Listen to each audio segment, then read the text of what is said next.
નમસ્કાર મંતવ્ય ન્યૂઝમાં આપનું સ્વાગત છે। અમારા ભવિષ્યલક્ષી કાર્યક્રમ કાલનો દિવસ કેવો સાથે હું છું હિનલ। કાર્યક્રમની શરૂઆત કરીએ।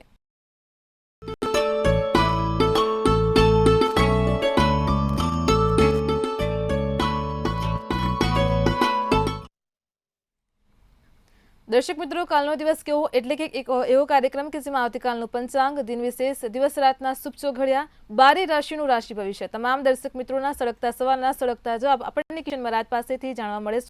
અને ખાસ કરીને મધ્યમાં આપણે એક વિશેષ મુદ્દા પર ચર્ચા કરીએ છીએ। આજનો મુદ્દો છે કે પાપ ગ્રહો કયા છે અને તેનો ઉપાય શું છે। તમામ માહિતી આપવા માટે આપણી સાથે જોડાઈ ગયા છે કરણ મહારાજ। નમસ્કાર દર્શક મિત્રો, આપ સૌને મારા જય શ્રી કૃષ્ણ, હર હર મહાદેવ। જી બેન। જી મહારાજ, કાર્યક્રમની શરૂઆત પંચાંગથી કરીશું। સૌપ્રથમ દર્શક મિત્રોને આવતીકાલના પંચાંગની માહિતી આપો। જી, વાત કરીએ આપણે આવતીકાલના પંચાંગની દર્શક મિત્રો। આવતીકાલે તારીખ છે 20/2/2025, 20 ફેબ્રુઆરી 2025 ની તારીખ છે। વાર છે ગુરુવાર આવતીકાલનો। આવતીકાલની જે તિથિ છે વિક્રમ સંવત 2081, મહાવદ સાતમની તિથિ છે આવતીકાલે। આવતીકાલની રાશિ ચંદ્ર રાશિ જે છે કે આવતીકાલે ચંદ્ર મહારાજ જે રાશિમાં આવતીકાલે પરિભ્રમણ કરી રહ્યા છે તે છે વૃશ્ચિક। જે જાતકોના નામ ન કે ય થી શરૂ થતા તે વૃશ્ચિક રાશિમાં આવે છે। આવતીકાલનું નક્ષત્ર જે છે તે છે વિશાખા, જે બપોરે 1:31 સુધી રહેશે। આવતીકાલનો રોગ છે તે છે ધ્રુવ, જે સવારે 11:35 સુધી રહેશે। અને આવતીકાલનો કરણ જે છે તે છે બવ, જે સવારે 10 વાગ્યા સુધી રહેશે। વાત કરીએ આપણે આવતીકાલના સૂર્યોદયની। સૂર્ય મહારાજનો ઉદય આવતીકાલે કેટલા વાગે થશે? તો આવતીકાલે જે સૂર્યોદય જે છે તે આવતીકાલે સવારે 7:08 થશે। અને સૂર્યાસ્ત જે છે એટલે કે સૂર્ય મહારાજ અસ્ત જે તે 6:38 આવતીકાલે સાંજે થશે। આવતીકાલનો ચંદ્રોદય, ચંદ્ર મહારાજનો ઉદય જે છે તે 1:24 થશે। અને ચંદ્રાસ્ત જે છે તે 11:26 થશે। આવતીકાલે વિછુડો છે દર્શક મિત્રો, જેની ખૂબ જ તમારે નોંધ લેવી। વિછુડો જે છે તે સવારે 6:51 થી બેસશે। 6:51 આવતીકાલે સવારથી વિછુડો બેસશે। આવતીકાલે પંચક છે નહીં। અભિજીત મુહૂર્ત જે છે, અભિજીત મુહૂર્ત એટલે કે દિવસ દરમિયાનનો એવો સમય કે એવું મુહૂર્ત કે જેમાં તમે તમારા વિજયી કાર્યો જે છે કે તમારા ધાર્મિક કાર્યો, પૂજાને લગતા કાર્યો કે અન્ય કોઈ સારા કાર્યો છે કે જેમાં જે તમને લાભદાયી થઈ શકે તેવા છે કે જેમાં તમારો વિજય થઈ શકો તેવું છે, તેવા કાર્યો અભિજીત મુહૂર્તમાં શરૂ કરાય છે। અભિજીત મુહૂર્ત જે છે આવતીકાલનું તે બપોરે 12:31 શરૂ થઈને બપોરે 1:16 સુધી રહેશે। આવતીકાલનો રાહુકાળ જે છે, રાહુકાળ એટલે દિવસ દરમિયાનનો સૌથી કપરો સમય ગણવામાં આવે છે કે આવતીકાલનો જે રાહુકાળ જે છે તે બપોરે 2:19 શરૂ થઈને બપોરે 3:44 સુધી રહેશે। જી બેન। જી મહારાજ, કાર્યક્રમમાં આગળ હવે દર્શક મિત્રોને આવતીકાલના દિન વિશેષની માહિતી આપો। જી, વાત કરીએ દર્શક મિત્રો આવતીકાલના દિન વિશેષની। આવતીકાલે હળદરની માળા તમારે જોડે રાખવાની। હળદરની માળા તમે જોડે રાખો અને બૃહસ્પતિ ગાયત્રી મંત્રનો 11 વખત જાપ કરવો। અને તેને પછી જો તમે ધારણ કરશો હળદરની માળાને સાથે રાખીને 11 વખત બૃહસ્પતિ ગાયત્રી મંત્રનો જાપ કરીને જો તમે તેને ધારણ કરશો તો તમારો આવતીકાલનો દિવસ જે છે તે ખૂબ જ સારો જશે। અને તમારા જો પણ ધાર્યા કાર્યો હોય, કોઈ અટવાયેલા કાર્યો, તે પૂર્ણ થશે। આવતીકાલે સાતમની સમાપ્તિ થશે, જે સવારે 10 વાગે આવતીકાલે સાતમની સમાપ્તિ થઈ જશે। જી બેન।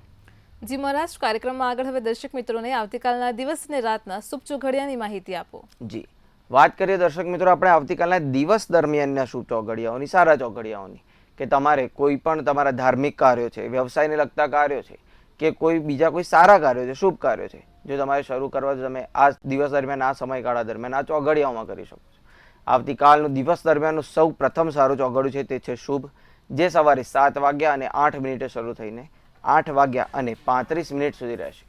આવતીકાલનું દિવસ દરમિયાનનું બીજું જે સારું ચોઘડિયું છે તે છે લાભ, જે બપોરે 12:53 શરૂ થઈને બપોરે 2:19 સુધી રહેશે। આવતીકાલનું દિવસ દરમિયાનનું ત્રીજું જે સારું ચોઘડિયું છે તે છે અમૃત, જે આવતીકાલે બપોરે 2:19 શરૂ થઈને 3:45 સુધી રહેશે। આવતીકાલના દિવસ દરમિયાનનું જે આખરી ચોઘડિયું છે કે દિવસ દરમિયાનમાં તમારે જો કોઈ સારા કાર્યો શરૂ કરવા હોય તો તમે આ ચોઘડિયામાં કરી શકો છો કે જે છે શુભ, જે સાંજે 5:21 શરૂ થઈને 6:38 સુધી રહેશે। વાત કરીએ રાત્રિ દરમિયાનના સારા ચોગડો કે રાત્રિ દરમિયાન કોઈ પણ દર્શક મિત્રો તમારે સારા કાર્યો, ધાર્મિક કાર્યો કે શુભ કાર્યો કે અન્ય કોઈ વ્યવસાયને લગતા કાર્યો શરૂ કરવા હોય તો રાત્રિ દરમિયાનનું જે એકમાત્ર જે સારું ચોગડું છે તે છે અમૃત. રાત્રિ દરમિયાનનું જે અમૃત ચોગડું છે તે રાત્રિ 6:38 શરૂ થઈને રાત્રે 8:12 સુધી રહેશે. જી બેન. જી મહારાજ, કાર્યક્રમમાં આગળ આપણે એક વિશેષ મુદ્દા પર ચર્ચા કરીશું. જેવી રીતે ગઈકાલે આપણે શનિ પાપ ગ્રહને લઈને વાત કરી છે અને તેવી જ રીતે આજે તમે દર્શક મિત્રોને રાહુ પાપ ગ્રહ છે તેને લઈને જણાવો. રાશિઓ પર તેની કઈ રીતે અસર થતી હોય છે અને તેનો ઉપાય શું છે તેને લઈને પણ માહિતી આપો. જી દર્શક મિત્રો, આપણે રાહુને પાપ ગ્રહના તરીકેનું આપણે જો જોઈએ, પાપ ગ્રહો ખૂબ જ છે આપણા જે પણ કુંડલીમાં જે છે પાપ ગ્રહો એટલે કે શનિ મહારાજ છે, રાહુ છે, કેતુ છે કે અમુક વાર મંગળ મહારાજ પણ પાપ ગ્રહ તરીકેનું કાર્ય કરી જાય છે કે જે તમારા કર્યા કરેલા કાર્યોને અટવાવે, તમારું કોઈ પણ તમને આર્થિક મુશ્કેલીમાં મૂકે કે અલગ અલગ પ્રકારની જીવન દરમિયાનમાં જે મુશ્કેલીઓ આવે તે આ પાપ ગ્રહોના કારણે આવતી હોય છે. વાત કરીએ આપણે રાહુ મહારાજને પાપ ગ્રહ તરીકે શું સમસ્યાઓ લાવે છે, કઈ રાશિમાં શું સમસ્યાઓ લાવે છે કે કુંડલીના કયા ભવનમાં બેઠેલા હોય ત્યારે શું સમસ્યાઓ આવે છે. રાહુ મહારાજ જે છે તે જ્યારે કુંડલીના પ્રથમ ઘરમાં હોય ત્યારે જે તે વ્યક્તિની ઓળખના વિશે ગેરસમજ આવે છે, આત્મસંદેહ, સામાજિક ઉદાસીનતા અને નકારાત્મક આદતો એને અપનાવવાના તરફ તે વ્યક્તિ દોરી શકે છે, તે વ્યક્તિને દોરી શકે છે રાહુ મહારાજ. રાહુ મહારાજ જો તમારી કુંડલીમાં હોય અને ખરાબ સ્થાન ઉપર હોય તો તમારા આત્મવિશ્વાસમાં ઘટાડો થઈ શકે છે. સાથે સાથે તમારા લોકોના સાથેના જે સંબંધો છે તેમાં તણાવ આવી શકે છે. તમારી સમાજમાં જે પણ તમારી જે ઓળખ જે ઊભી થાય, તમારી જે સમાજમાં ઓળખ છે તેમાં પણ તમને જોઈ શકો તેમ છો કે તમારી સમાજમાં ઓળખ ઓછી થાય કે તમને કોઈ પણ જે નામ ના મળવાની હોય તે તમને ન મળે. જો રાહુ મહારાજ જો પહેલા ખાનામાં હોય, મેષ રાશિમાં હોય તો ઉગ્રતા અને ગુસ્સો વધે છે જે તે વ્યક્તિનો. બીજા ભવનમાં હોય તો નાણાકીય નુકસાન અને ખર્ચમાં વધારો કરાવડાવે છે. ત્રીજા મિથુન રાશિના ભવનમાં હોય તો મિત્રોના સાથેના વિવાદો કરાવડાવે છે. ચોથા જો ભવનમાં હોય રાહુ મહારાજ કુંડલીમાં તો કુટુંબના ઝઘડા થાય છે, ઘરના વાતાવરણમાં અશાંતિ આવે છે. પાંચમા ભવનમાં હોય તો તમારા બાળકોના સાથે સમસ્યાઓ કે અભ્યાસમાં અવરોધ લાવે છે બાળકોના. છઠ્ઠા ભવનમાં રાહુ મહારાજ જો વિરાજમાન હોય તો જે તે વ્યક્તિના આરોગ્યમાં તકલીફ આવે છે કે તેમને લાંબા ગાળાની કોઈ પણ બીમારી થઈ શકે છે. સાતમા ભવનમાં જો રાહુ મહારાજ વિરાજમાન હોય તો લગ્નમાં વિલંબ કરાવે છે જે તે વ્યક્તિને. જો આઠમા ભવન રાહુ મહારાજ વિરાજમાન હોય તો ક્રોધ અને દુઃખ આપે છે જે તે વ્યક્તિને. તે વ્યક્તિ ખૂબ જ ક્રોધિત રહે છે અને તેને ખૂબ જ દુઃખ રહે છે જીવન દરમિયાન. જો નવમા ભવનમાં જો રાહુ મહારાજ વિરાજમાન કુંડલીના 12 ભવનમાંથી તો ધાર્મિક વિવાદ આવે છે જે તે વ્યક્તિના જીવનમાં કે તેમની વિચારધારા જે છે તે નકારાત્મક વિચારધારા હોય છે. જો 10મા ભવનમાં જો રાહુ મહારાજ વિરાજમાન હોય તો જે તે વ્યક્તિની કારકિર્દી જે છે તેમાં અવરોધ આવે છે અને જે તે વ્યક્તિની પ્રતિષ્ઠામાં ઘટાડો થાય છે. 11મા ભવનમાં રાહુ મહારાજ વિરાજમાન હોય તો સામાજિક સંબંધોમાં મુશ્કેલીઓ આવે છે અને 12મા આખરી ભવનમાં જો રાહુ મહારાજ વિરાજમાન હોય તો જે તે વ્યક્તિને વિદેશમાં મુશ્કેલીઓ આવે કે તેમને માનસિક તણાવ આવે તેવું થઈ શકે છે. પરંતુ દર્શક મિત્રો, કોઈ પણ પાપ ગ્રહ જે છે તેનું નિવારણ અચૂક છે. તેનું જો તમારે નિવારણ કરવું હોય તો તેના અલગ અલગ ઉપાયો પણ છે. આપણા હિન્દુ ધર્મમાં અલગ અલગ રીતે કોઈ પણ ગ્રહનું કે કોઈ પણ સમસ્યાનું નિવારણ થઈ શકે છે કે જે રત્નથી, મંત્રથી, તંત્રથી, યંત્રથી, પૂજાથી અથવા તો દાન કરવાથી તમે જે તે વ્યક્તિનું જે તે તમારા ગ્રહનું નિવારણ કરી શકો છો. કોઈ પણ તમારા ગ્રહને પ્રબળ બનાવી શકો છો કે જો કોઈ તેની ખરાબ અસર હોય તો તેને નિવારણ કરી શકો છો. તો જો રાહુ મહારાજની વાત કરીએ રત્નના પ્રમાણે તો તમે જો હીરો જો ધારણ કરો અથવા તો પીળા કલરનો બીજો કોઈ અગર જો કોઈ ગ્રહ તમે ધારણ કરો છો તે રાહુના નકારાત્મક પ્રભાવને સંતુલિત કરવા માટે ખૂબ જ મહત્વનું કામ કરે છે. તંત્રના પ્રમાણે જો વાત કરીએ આપણે તો રાહુનું તંત્ર ઓમ રાહવે નમઃ જો તમે જાપ કરશો તેનો તો તમને તેનાથી ખૂબ જ ફાયદો જણાશે. મંત્રના પ્રમાણે વાત કરીએ તો ઓમ રામ રાહવે નમઃ મંત્રનો જો તમારા કુંડલીમાં જો રાહુ મહારાજ ખરાબ જગ્યાએ વિરાજમાન હોય અને તે ખૂબ જ પ્રબળ અસર કરતા હોય તો ઓમ રામ રાહવે નમઃ મંત્રનો દિવસમાં તમે જો સવારે 11 વખત જો તમે તેનો જાપ કરીને અને પછી તમારા દિવસની શરૂઆત કરશો તો તમારો દિવસ સારો જશે કે તે રાહુ મહારાજની અસર નહીવત કરી દેશે. યંત્રના પ્રમાણે જો જોઈએ તો તમારા સાથે અથવા તો તમારા ઘરના મંદિરમાં કે પૂજામાં રાહુ યંત્રને રાખો અને રોજ જો તમે તેની પૂજા કરશો તો તેનાથી પણ તમે રાહુનું જે નિવારણ છે તે તમે કરી શકો છો. પૂજા કરવાથી જો જોઈએ તો તમે દુર્ગા માતાની પૂજા કરો. એમાં દુર્ગા માતાને કોઈ પણ કાળા કલરની મીઠાઈ કે કોઈ પણ જે ઘાટા કલરની જે કોઈ મીઠાઈ આવે તે ધરાવો. કે કાળા કુંભારનો ઉપયોગ કરો તો તમે તે રાહુ નિવારણ પૂજાનો તેવી રીતે તમે કરી શકો છો. અને દાનના પ્રમાણે જો વાત કરીએ હિન્દુ ધર્મમાં જે રીતે કહેવામાં આવ્યું છે, જો તમે કાળા રંગની સામગ્રી છે કે જેમ કે કાળા કપડાં છે કે કાળો ખોરાક છે કે કોઈ પણ કાળા કલરની વસ્તુ છે, તેનું જો તમે દાન કરશો કે તો તેનાથી તમે તમારું રાહુ નિવારણ તમે કરી શકો છો. જી બેન. જી મહારાજ, ચોક્કસથી તમામ દર્શક મિત્રોને ખૂબ જ સરસ માહિતી આપી છે. કાર્યક્રમમાં આગળ હવે આપણે રાશિ ભવિષ્યની શરૂઆત કરીએ. સૌપ્રથમ તો મેષ, વૃષભ અને મિથુન રાશિના જાતકોનો આવતીકાલનો દિવસ કેવો રહેશે તે જણાવો. જી, વાત કરીએ આપણે સૌપ્રથમ મેષ રાશિના જાતકોની. મેષ રાશિના જાતકો કે જેમના નામ અ, લ કે ઈ થી શરૂ થાય છે. મેષ રાશિના જાતકો, આવતીકાલે તમારે ધનને બચાવીને રાખવાનું છે. તમારે ખોટો ખર્ચો ન થાય તેની ખૂબ જ તકેદારી રાખવી. ધનને બચાવીને રાખશો. આવતીકાલે મેષ રાશિના જાતકો તમને નવી તક જણાય તેવું જણાઈ રહ્યું છે. આવતીકાલે મેષ રાશિના જાતકો તમારા જીવનમાં એક નવો વળાંક આવે તેવું પણ જણાઈ રહ્યું છે. આવતીકાલે મેષ રાશિના જાતકો તમારો દિવસ જે છે તે એકંદરે આનંદમય રીતે પસાર થાય તેવું પણ જણાઈ રહ્યું છે. આવતીકાલે મેષ રાશિના જાતકો માટેનો શુભ કલર છે નારંગી અને શુભ નંબર છે 9. વાત કરીએ ત્યારબાદ આપણે વૃષભ રાશિના જાતકોની. વૃષભ રાશિના જાતકો કે જેમના નામ બ, વ કે ઉ થી શરૂ થાય છે. વૃષભ રાશિના જાતકો, આવતીકાલે તમને તમારું જે સ્વાસ્થ્ય છે તે સારું જણાય. એકંદરે આવતીકાલે તમને વૃષભ રાશિના જાતકો તમને કોઈ ભેટ કે સોગાદ મળે તેવું પણ જણાઈ રહ્યું છે. આવતીકાલે તમારા મિત્રોના સાથે તમે સમય પસાર કરી શકો અને મિત્રોના સાથે તમારો આવતીકાલનો દિવસ જે છે તે આનંદમય રીતે પસાર થઈ જાય તેવું પણ જણાઈ રહ્યું છે. વૃષભ રાશિના જાતકો, આવતીકાલે તમે કોઈ ધાર્મિક કાર્ય થશે, તમારાથી કોઈ ધાર્મિક કાર્ય કરી શકશો તમે. વૃષભ રાશિના જાતકો માટેનો આવતીકાલનો શુભ કલર છે જાંબલી અને શુભ નંબર છે 5. વાત કરીએ આપણે આગળ દર્શક મિત્રો મિથુન રાશિના જાતકોની. મિથુન રાશિના જાતકો કે જેમના નામ ક, છ કે ગ થી શરૂ થાય છે.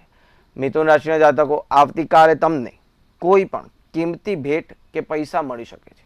આવતીકાલે મિથુન રાશિના જાતકો તમારા જે તે વિવાદો હોય તેનું સમાધાન થાય તેવું પણ જણાઈ રહ્યું છે. આવતીકાલે મિથુન રાશિના જાતકોને તમારા મોસાળ પક્ષમાંથી તમને સારા સમાચાર મળશે તેવું પણ જણાઈ રહ્યું છે. આવતીકાલે તમારા શરીરમાં થોડી ઘણી આળસ જણાય મિથુન રાશિના જાતકો તેવું પણ જણાઈ રહ્યું છે. મિથુન રાશિના જાતકો માટેનો આવતીકાલનો શુભ કલર છે ગુલાબી અને શુભ નંબર છે 7. જી બેન.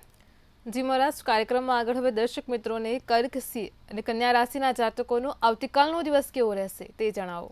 જી, વાત કરીએ દર્શક મિત્રો આપણે આગળ કર્ક રાશિના જાતકોની. કર્ક રાશિના જાતકો કે જેમના નામ ડ કે હ થી શરૂ થાય છે.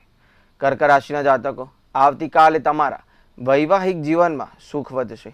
આવતીકાલે તમે નવા સંબંધીનું તમારા જીવનમાં આગમન થશે કે તમારા ઘરે નવા સંબંધીઓનું આગમન થશે. આવતીકાલે તમારે તમારું માનસિક સ્વાસ્થ્ય જે છે તે જાળવશો. આવતીકાલે તમારા માનસિક સ્વાસ્થ્યની ખૂબ જ તકેદારી રાખશો. આવતીકાલે કર્ક રાશિના જાતકો, તમે તમારા બાળકોના તરફથી તમને સારા સમાચાર મળશે તેવું પણ જણાઈ રહ્યું છે. મિથુન રાશિ કર્ક રાશિના જાતકો માટેનો આવતીકાલનો શુભ કલર છે લીલો અને શુભ નંબર છે 1. વાત કરીએ આગળ આપણે દર્શક મિત્રો સિંહ રાશિના જાતકોની. સિંહ રાશિના જાતકો કે જેમના નામ મ કે ટ થી શરૂ થાય છે. સિંહ રાશિના જાતકો, આવતીકાલે તમારું સ્વાસ્થ્ય જે છે તે એકંદરે સારું રહેશે. આવતીકાલે તમારા આત્મવિશ્વાસમાં વધારો થશે તેવું પણ જણાઈ રહ્યું છે. આવતીકાલે તમારો દિવસ જે છે તે આનંદમય રીતે પસાર થાય તેવું પણ જણાઈ રહ્યું છે. અને તમે તમારા મિત્રોના સાથે સિંહ રાશિના જાતકો સમય પસાર કરી શકો અને તેમના સાથે તમારો આવતીકાલનો દિવસ ખૂબ જ સારી રીતે પસાર થાય તેવું પણ જણાઈ રહ્યું છે. સિંહ રાશિના જાતકો માટેનો આવતીકાલનો શુભ કલર છે જાંબલી અને શુભ નંબર છે 8. વાત કરીએ દર્શક મિત્રો ત્યારબાદ આપણે કન્યા રાશિના જાતકોની. કન્યા રાશિના જાતકો કે જેમના નામ પ, ઠ કે અણ થી શરૂ થાય છે. કન્યા રાશિના જાતકો, આવતીકાલે તમારા દુશ્મનો જે છે તે તમારી જે નબળાઈ જે છે તેનો ફાયદો ઉઠાવે તેવું જણાઈ રહ્યું છે. તેની ખૂબ જ તકેદારી રાખવી અને તમારે ખૂબ જ નિડરતાથી ઊભા રહેવું. આવતીકાલે કન્યા રાશિના જાતકો તમારા બાળકોના તરફથી તમને ફરિયાદ મળશે તેવું પણ જણાઈ રહ્યું છે. આવતીકાલે તમારા મહત્વપૂર્ણ કાર્ય જે છે તે તમે કરી રહ્યા છો કે જે તમે પૂરું કરવાનું વિચારો તેમાં તમને આવતીકાલે સફળતા મળશે તેવું પણ જણાઈ રહ્યું છે. આવતીકાલે કન્યા રાશિના જાતકો તમને તમારા જીવન સાથીના તરફથી સારી ભેટ કે સોગાદ મળશે તેવું પણ જણાઈ રહ્યું છે. આવતીકાલે કન્યા રાશિના જાતકો માટેનો શુભ કલર છે વાદળી અને શુભ નંબર છે 2. જી બેન. જી મહારાજ, કાર્યક્રમમાં આગળ હવે આપણી સાથે સળગતા સવાલોને લઈને કોલર જોડાઈ ચૂક્યા છે. Hello hello. હા, મારા વિશે પૂછવાનું છે. જી, જન્મ તારીખ બોલો. એની જન્મ તારીખ 9/9/1996. જી. અને સમય સાંજના 5 થી 6 ની વચમાં છે જી સાંજના. જી અને એને નોકરી ક્યારે મળશે? સારી નોકરી ગોતે છે. હમણાં નોકરી છે ને એમાંથી નીકળી ગયો તો સારી નોકરી ક્યારે મળશે એને?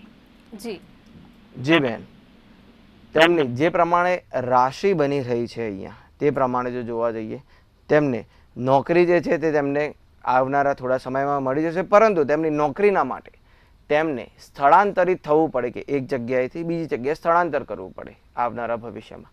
તેવું પણ જણાઈ રહ્યું છે. સારી નોકરી મેળવવા માટે જો તે સૂર્ય મહારાજને રોજ સવારે જો તે પાણી ચડાવશે, જો જળ અર્પણ કરશે સૂર્ય મહારાજને, જો એક તાંબાના લોટામાં પાણી લઈને તેમાં થોડું કંકુ અને થોડા ચોખા નાખીને અને પછી સૂર્ય મહારાજને રોજ સવારે જો અર્પણ કરશે તો તેમને ઝડપથી નોકરી મળશે અને તેમને જેવી ધારેલી નોકરી છે તેવી પ્રાપ્ત થશે.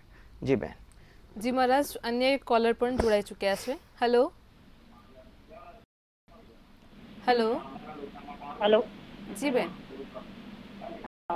હવે તારીખ છે 30/12/2006. જી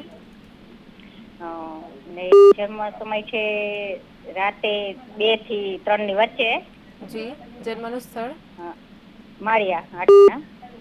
જી એનું ભવિષ્ય રહે 12માં નીકળી જાય કે નહીં? જી જી બેન, તેમનું આવનારું જે ભવિષ્ય જે છે તે ખૂબ જ સારું જણાઈ રહ્યું છે. તેમના 3જા સ્થાને સૂર્ય, બુધ અને શુક્ર સાથે બેઠેલા છે કે તેમનું જે પણ ધાર્યા કાર્યો છે તમે જે પણ વસ્તુ ધાર્યું તે પ્રાપ્ત કરી શકશે. તેમને જે પણ વસ્તુમાં આગળ વધવું હોય તે કરી શકશે.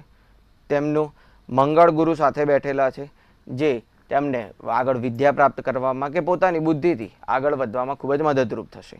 તેમના શનિ અને કેતુ જે છે તે 11મા સ્થાને વિરાજમાન છે, જે તેમને જે પણ આગળ વધતા હશે તેમાં થોડી ઘણી રોક લગાવી શકે અથવા તો તેમને થોડા ઘણા વચ્ચે મુશ્કેલીઓ આવી શકે તેવું જણાઈ રહ્યું છે. જેના માટે જો તે શનિ મહારાજને જો શનિવારના દિવસે શનિ મહારાજના હોય તલનું તેલ અર્પણ કરશે, તલના તેલમાં થોડા કાળા તલ નાખીને અને ત્યારબાદ શનિ મહારાજને અર્પણ કરશે તો તેમને આવનારું ભવિષ્ય ખૂબ જ સારું રહેશે અને તેમને આગળ કોઈ પણ તકલીફ નહીં પડે. જી બેન. જી મહારાજ, અન્ય એક કોલર પણ જોડાઈ ચૂક્યા છે. હેલો 2375. જી હેલો. જન્મ સમય 8:45 સવારે. જી જન્મ સ્થળ વલ્લભ વિદ્યાનગર. જી એ કહું છું કે મારે યુએસએ ફાઇલ કરી છે તેનો વિઝા લાગશે કે પછી એ નહીં? ઉપાય માટે શું કરવાનું વિઝા લાગે એના માટે? જી જી, તમારે જે બહાર જવા માટેની તમે જે વિઝાની જે ફાઇલ કરેલી છે તેના માટે જો જોઈએ તમારી કુંડળી જે છે જે પ્રમાણે બની રહી છે આપને 8મે ચંદ્ર મહારાજ વિરાજમાન છે, તો તમારે જો વિદેશ પ્રવાસ કરવો હોય તો તમે અચૂકથી કરી શકો છો. 12મે તમારે સૂર્ય મહારાજ વિરાજમાન છે તો વિદેશ પ્રવાસ તમારો પ્રબળ છે, તમે કરી શકો છો. પરંતુ સાથે સાથે તમારા 9મા સ્થાને રાહુ મહારાજ વિરાજમાન છે અને 3જા સ્થાને કેતુ મહારાજ વિરાજમાન છે. તો તે તમને વિદેશ પ્રવાસમાં અથવા તો તમને આગળ વધવામાં થોડી ઘણી રોક લગાવી શકે તેવું જણાઈ રહ્યું છે. જેના માટે જો તમે રાહુના નિવારણના માટે જો તમે રાહુ યંત્ર જે છે તે તમારા ઘરમાં અથવા તમારા પાસે રાખો અને તેનું રોજ જો તમે પૂજા કરશો તો તેનાથી તમને અચૂકથી ખૂબ જ સારો ફાયદો જણાશે અને તેનાથી તમારી જે વિઝાની જે ફાઇલ જે છે તે પણ આગળ તમારે વધારવામાં ખૂબ જ તમને મદદરૂપ રહે. જી મહારાજ, કાર્યક્રમમાં અન્ય એક કોલર પણ જોડાઈ ચૂક્યા છે. Hello hello. જી મહાદેવ. જી સંભળાય છે, બોલો. જન્મ તારીખ છે જન્મ તારીખ 15/11/2003. જી જન્મનો સમય. સવારે 6 વાગ્યા. જી જન્મનું સ્થળ. રાજકોટ. જી પ્રશ્ન શું છે? પ્રશ્ન છે કે મારી દીકરી અત્યારે ગવર્મેન્ટની તૈયારી કરે છે તો શું એને ચાન્સીસ છે? થોડુંક મોટેથી બોલો. પ્રશ્ન શું છે? Hello hello. હેલો. જી બેન, પ્રશ્ન શું છે? થોડુંક મોટેથી જણાવો. મારી દીકરી અત્યારે ગવર્મેન્ટની જોબની તૈયારી કરે છે તો શું તેના ચાન્સીસ છે ગવર્મેન્ટમાં કે પ્રાઇવેટમાં છે? જી જી બેન, જે સરકારી નોકરીના માટેની જે તૈયારી કરી રહ્યા છે આગળથી તેના પ્રમાણે જો તેમના પહેલા સ્થાન ઉપર સૂર્ય અને કેતુ મહારાજ સાથે વિરાજમાન છે, સાથે સાથે તેમની સામે જ તેમના રાહુ મહારાજ વિરાજમાન છે, જે તેમની આગળ પ્રગતિમાં થોડી મુશ્કેલી લાવી શકે તેવું જણાઈ રહ્યું છે કે સૂર્ય કેતુ સાથે છે. તો તેના નિવારણના માટે જો તે સૂર્ય મહારાજને રીઝવશે કે સૂર્ય મહારાજને રોજ સવારે જળ અર્પણ કરશે, એક તાંબાના લોટામાં જળ લઈને તેમાં થોડું કંકુ અને ચોખા નાખીને સૂર્ય મહારાજને અર્પણ કરશે અને સાથે સાથે રાહુના નિવારણ માટે રોજ સવારે જો તે 11 વખત ઓમ રામ રાહવે નમઃ મંત્રનો જો જાપ કરશે તો તેમને અચૂકથી આગળ સફળતા મળશે તેમની સરકારી નોકરી મેળવવામાં. જી બેન. જી મહારાજ, કાર્યક્રમમાં ફરી આપણે રાશિ ભવિષ્ય તરફ જઈએ. આગળ હવે તુલા, વૃશ્ચિક અને ધન રાશિના જાતકોનો આવતીકાલનો દિવસ કેવો રહેશે તે જણાવો. જી, વાત કરીએ દર્શક મિત્રો આપણે આગળ તુલા રાશિના જાતકોની. તુલા રાશિના જાતકો કે જેમના નામ ર કે ત થી શરૂ થાય છે. તુલા રાશિના જાતકો આવતીકાલનો જે દિવસ છે તે નવું સાહસ તમારે કરવા માટેનો ઉત્તમ દિવસ છે તેવું જણાઈ રહ્યું છે. આવતીકાલે તુલા રાશિના જાતકો, આવતીકાલે તમારે કોઈ પણ પ્રકારના ખોટા વિચારો ન કરવા. આવતીકાલે તમને ઓચિંતી કોઈ ભેટ કે સોગાદ મળી શકે છે તેવું જણાઈ રહ્યું છે તુલા રાશિના જાતકોને. આવતીકાલે તુલા રાશિના જાતકો તમે કોઈ પણ કાર્ય તમે કરવાનું શરૂઆત કરો કે તમે કોઈ પણ કાર્ય કરતા હોય તો તે કોઈ પણ વડીલને પૂછીને ત્યારબાદ જ તે કાર્ય કરવું આગળ. તુલા રાશિના જાતકો માટેનો આવતીકાલનો શુભ કલર છે પીળો અને શુભ નંબર છે 6. વાત કરીએ આપણે આગળ વૃશ્ચિક રાશિના જાતકોની. વૃશ્ચિક રાશિના જાતકો કે જેમના નામ ન કે ય થી શરૂ થાય. વૃશ્ચિક રાશિના જાતકો આવતીકાલે તમારા ખર્ચાના ઉપર તમે નિયંત્રણ રાખજો. આવતીકાલે તમારે કોઈ પણ વધારે કે કોઈ ખોટો ખર્ચો ન થાય તેનું ધ્યાન રાખવું. આવતીકાલે ખરીદ વેચાણના કામમાં જે પણ વ્યવસાય કરી રહ્યા છે, ખરીદ વેચાણનું કાર્ય કરી રહ્યા છે તેમાં વ્યસ્તતા વધે. આવતીકાલે તમારો વૃશ્ચિક રાશિના જાતકોનો દિવસ જે છે તે મોજ મસ્તીમાં પસાર થાય તેવું પણ જણાઈ રહ્યું છે. આવતીકાલે તમને વૃશ્ચિક રાશિના જાતકોને બાળપણની યાદો તાજી થાય તેવું જણાઈ રહ્યું છે. આવતીકાલે વૃશ્ચિક રાશિના જાતકો માટેનો શુભ કલર છે કથ્થાઈ અને શુભ નંબર છે 6. વાત કરીએ ત્યારબાદ આપણે આગળ ધન રાશિના જાતકોની. ધન રાશિના જાતકો કે જેમના નામ ધ ફ કે ઢ થી શરૂ થાય છે. ધન રાશિના જાતકો આવતીકાલે અનિચ્છનીય યાત્રા થાય તમારી તેવું જણાઈ રહ્યું છે કે તમને કોઈ ઈચ્છા ન હોય તેવી યાત્રા તમારે આવતીકાલે કરવી પડે તેવું જણાઈ રહ્યું છે. આવતીકાલે ધન રાશિના જાતકો નાના મોટા મતભેદોથી તમે સાવધાન રહેશો. આવતીકાલે વિદેશમાંથી કોઈ પણ પ્રિય વ્યક્તિ જે છે તે ઘેર આવે આવતીકાલે અને તમે આવતીકાલે તમારું કોઈ પણ પ્રિય વ્યક્તિ જે વિદેશમાં રહેતું તે ઘેર આવે તેવું જણાઈ રહ્યું છે. આવતીકાલે તમારી સમસ્યાઓનો જે ઉકેલ જે છે તે તમે આવતીકાલે તમારી જાતે જ શોધવાનો પ્રયાસ કરો તો ખૂબ જ સારું રહેશે. ધન રાશિના જાતકો માટેનો આવતીકાલનો શુભ કલર છે પોપટી અને શુભ નંબર છે 1. જી બેન. જી મહારાજ, કાર્યક્રમમાં આગળ હવે મકર, કુંભ અને મીન રાશિના જાતકોનો આવતીકાલનો દિવસ કેવો રહેશે તે જણાવો. જી, વાત કરીએ આપણે આગળ મકર રાશિના જાતકોની. મકર રાશિના જાતકો કે જેમના નામ ખ કે જ થી શરૂ થાય છે. મકર રાશિના જાતકો આવતીકાલે લાંબા સમયથી જે તમારે કોઈ મતભેદો ચાલતા હશે તે ઘટશે. આવતીકાલે તમારા વ્યક્તિત્વમાં સુધારો આવશે. આવતીકાલે મકર રાશિના જાતકો તમે જે મોટા સોદા કરવાના હો તે આવતીકાલે તમારા પાર પડે તેવું જણાઈ રહ્યું છે અને તમે કોઈ પણ સમસ્યામાં મુકાયેલા હો તેનો આવતીકાલે તમને ઉકેલ મળશે તેવું પણ જણાઈ રહ્યું છે. આવતીકાલે મકર રાશિના જાતકો માટેનો શુભ કલર છે મરૂન અને શુભ નંબર છે 9. વાત કરીએ આપણે આગળ કુંભ રાશિના જાતકોની. કુંભ રાશિના જાતકો કે જેમના નામ ગ, શ, સ કે શ થી શરૂ થાય છે. કુંભ રાશિના જાતકો આવતીકાલે તમારા જીવનમાં સુખ અને શાંતિ રહેશે. આવતીકાલે બહારના તમે જે ખોરાક જે તમે લેતા હોય કે પીણા પીતા હો તેનાથી દૂર રહેશો. આવતીકાલે કે જેના કારણે તમારા સ્વાસ્થ્ય પર તેની કોઈ ખરાબ અસર નથી. આવતીકાલે કુંભ રાશિના જાતકો તમને તમારા પરિવારનો સહકાર મળી રહેશે તેવું જણાઈ રહ્યું છે. આવતીકાલે તમારા ઓફિસમાં કે તમારા કાર્યસ્થળે તમે થોડા સાવધાન રહેશો અને તમારું જે કાર્ય જે છે તે ખૂબ જ ચોકસાઈભર્યું કરશો તેનું ખૂબ જ તકેદારી રાખશો. કુંભ રાશિના જાતકો માટેનો આવતીકાલનો શુભ કલર છે પીળો અને શુભ નંબર છે 3. ત્યારબાદ વાત કરીએ દર્શક મિત્રો આપણે મીન રાશિના જાતકો અને મીન રાશિના જાતકો કે જેમના નામ દ, ચ, ઝ કે થ થી શરૂ થાય છે. મીન રાશિના જાતકો આવતીકાલે તમે તમારા દિવસ દરમિયાન તમે બેચેની અનુભવી શકો છો તેવું જણાઈ રહ્યું છે. આવતીકાલે તમારા ઘરના અંદર વાદ વિવાદ ન થાય તેની ખૂબ ધ્યાન રાખવું. કોઈ પણ પ્રકારની તકરાર થાય તો તેમાંથી છકી જવું અથવા તો તે તકરાર મોટી ન બને તેની ખૂબ જ તકેદારી રાખવી. આવતીકાલે મીન રાશિના જાતકો તમારા મોબાઈલનો જે ઉપયોગ જે તમે કરી રહ્યા છો તે થોડો ઓછો કરશો. આવતીકાલે મીન રાશિના જાતકો તમારા રંગમાં કોઈ ભંગ પડાય કે કોઈ તમારું તમે આનંદ કરતા હોય મોજ મસ્તી કરતા હોય તેમાં કોઈ પડાવે તેવું જણાઈ રહ્યું છે. મીન રાશિના જાતકો માટેનો આવતીકાલનો શુભ કલર છે આસમાની અને શુભ નંબર છે 5. જી બેન. જી મહારાજ, કાર્યક્રમમાં અમારી સાથે જોડાયા દર્શક મિત્રોને આટલી સરસ માહિતી આપી તે બદલ આપનો આભાર. જી દર્શક મિત્રો, ધન્યવાદ આપ સર્વને મારા જય શ્રી કૃષ્ણ. હર હર મહાદેવ. ભવિષ્યલક્ષી કાર્યક્રમ કાલનો દિવસ કેવોમાં આજે રાહુ પાપગ્રહની વાત કરી છે. કાલે ફરી મળીશું આવા જ એક નવા રસપ્રદ મુદ્દા સાથે. ત્યાં સુધી પડે પડની અપડેટ મેળવો માત્ર મંતવ્ય ન્યૂઝ પર. નમસ્કાર.